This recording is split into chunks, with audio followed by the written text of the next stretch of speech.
Hi, welcome to a brand new video of the Target Individual Program, Target Individual Experience. So today, um, since I got up, they had me on the remote monitoring, uh, you know, particularly using the police sirens of the police vehicle.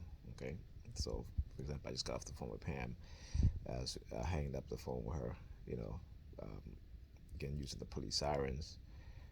Earlier today, I was reading something, and again, the police siren um, to the remote monitoring, right? Because I wasn't reading out loud.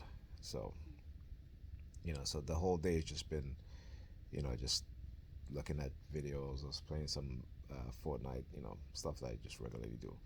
And again, constant with the police sirens. Again, if I'm scrolling up, police sirens. Anything that has to do with up, anything that's positive that has to do, they'll use the police sirens. Again, this is how uh, I, something happened today. So let me give you guys an example. So I know, again, I can see how people are, how they're being programmed subliminally, subconsciously, and they're not aware of it. Whereas, for example, TIs, target individuals, we are aware of it because we can see these types of uh, conditioning methods, right? And call honking outside. Uh, anyway, because we can see the subliminal uh, program and subliminal messages through the silent sound spread spectrum technology, right? So I'm in the kitchen and I went to make myself a sandwich, okay? And there was some soda in the fridge. I asked my nephew, I said, "Whose soda is this?" He was like, "His one." It was like a big 16-liter ounce soda. So I said, "Can I have some?" He said, "Sure, go ahead, fine." Go in the kitchen, okay? Uh, Open the fridge, take the soda out. He comes into the kitchen, like storming into the kitchen. Um, you know what? Uh, um, I'm going to have some of this first before you drink it. I'm just like, what? Like, doesn't matter. You know what I'm saying? It's like it doesn't whether I drink it first or you drink it first doesn't matter.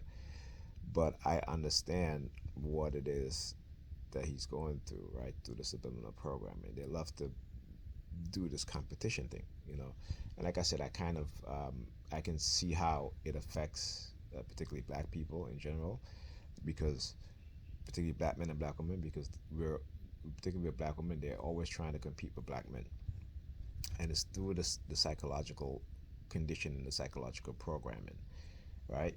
So I just kind of like just shrugged it off. I just like, okay, it doesn't matter, bro. You know what I'm saying? This is not a competition here. When I buy soda, what have you, or juice in the fridge, I don't care who drink it first. You know what I'm saying? It doesn't really matter.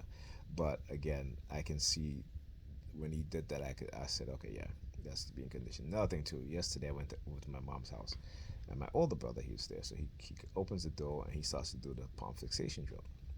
Now yesterday when I got up, I was sleeping. I got up. When I got up, I literally took my hand, put it on my butt with my palm facing outwards. Now, which was kind of strange to me because I've never done that. So again, co-oping, basically hijacking your consciousness to do these things, right? And I forgot about it to mention that, because when I went to visit my mom yesterday, my older brother opened the door. He did the same thing as he was walking. So I said to him, I said, "Hey," I said, why you doing that? Why you, And then he starts grabbing his ass. I said, "Why you grabbing your ass in front of me, man?" I was like, "You need to stop doing that shit." Right? So, um, this is something that, like I said, this is what they'll do. This is how we're being programmed, and you know, they don't want me exposing these things. But yeah, but the entire day today, man, since I got up, it's just been police sirens, car honking, the usual stuff. And like I said, cause Pam called me, she was like, her mother um, invited her to come to see, to go to Texas with the kids for Christmas, and I'm like, hey, whatever, it's okay with me, it's fine. And she was like, I just want to let you know. And then Here's another thing too. Even with her, right? There are times when she'll just hang up the phone like in a rush, and the same thing with her. It's like a competition thing, right? So if let's say I usually when I say you know uh, bye or talk to you later, what have you, I don't just like hang up the phone abruptly. But that's what she does sometimes. And sometimes she just stay on the phone and not hang up at all, right? She wait for me to hang up. You know what I'm saying? But I don't know. Was it earlier today? Because I called her to see if she had called the Boys and Girls Club to make sure the list is there. She said no, she's been busy. So I called, and my daughter was there. So but during that conversation, she just abruptly hung up the phone on me. So again, it's that thing. It's how they condition them, and us, I should say, because that included me. I'm still, again, it's like a competition thing. Even when playing Fortnite, um, it's like who can leave the when the mission is finished, who can leave the what do you call it, the lobby, right? Who can leave the game lobby first? You know what I'm saying? So it's kind of something about just like I just let everybody leave, and then because I know they do the remote monitoring, so it's like a game thing. And on top of that, with the emotes, so you can do emotes, you can do these dances with songs, what have you. Uh, so I noticed that they were doing certain things, um, doing the emote to target me. So I started to get the same emotes and start doing the same thing back to them. And now the emotes don't work. Okay, they try to say, oh, it's a bug, what have you. Well, they just did an update. They didn't fix it. They didn't fix that part, right? So it's just hilarious. But you could do the emotes in the game, but usually at the end of the mission where everybody's in the lobby waiting, because you have to wait a couple seconds, and then you're able to leave out the mission. So now there's you can't do no emotes at all, right? And like I said, I noticed this. So what they start doing now, I noticed that yesterday and today was that in the game they'll start doing the emotes. So I start doing the emotes back at them too.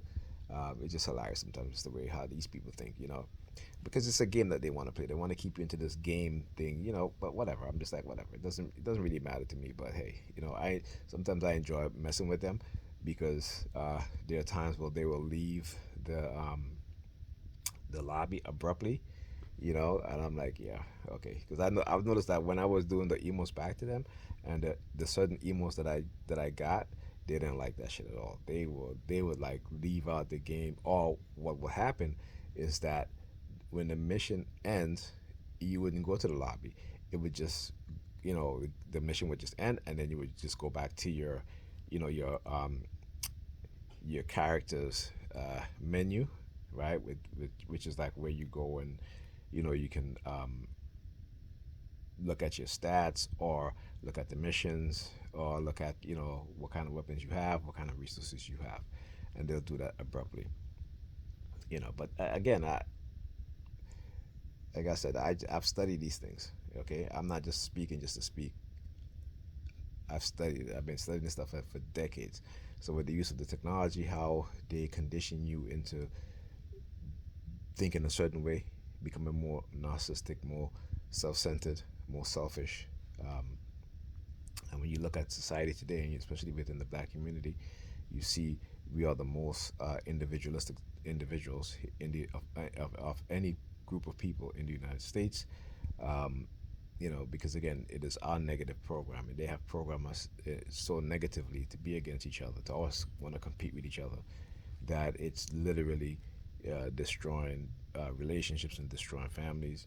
But that's exactly what it's meant to do. That's exactly how they're using these weapons and try to get away. They try to get away with it by trying to say, you know, oh, this is God. No, this is not God. This is the United States government, the racist individuals who operate in who develop the technology for one, who are operating the technology, and also who was implementing the psyops, right? So, for example, there was a video with some Jewish rabbi, and he's talking about Oh, I'm talking to African Americans. There's something supernatural that's going to be happening. Because again, they want us to be this to keep dwelling in this fake realm of the supernatural. Meanwhile, they're creating technology. They're building technologies. Okay, I just said look across Africa where the countries with black people. Look at Israel. What are they building? They listen. The U.S. government, including police department, including the New York City Police Department, they go to Israel to buy technology, particularly software to hack people's phone, right? And also microchips. Okay? So while countries in Africa are highly religious, particularly black countries countries run by black people are highly religious, they're not building no technology. Okay? But then you have other highly religious people like these Ashkenazi Jews or even the Arabs, right? They're building technology. Okay? So that's to tell you how they have conditioned us as a not just as a group here in the United States, but as a people around the world. That we don't focus on these things, but they want to keep us in this religious way of thinking, to where you know as technology advanced, they'll lie to us and say, "Oh, this is only in the movies." Trust me, we are way more advanced than we're led on to be. All right, I understand that. Okay, so I'll talk to you guys in the next video.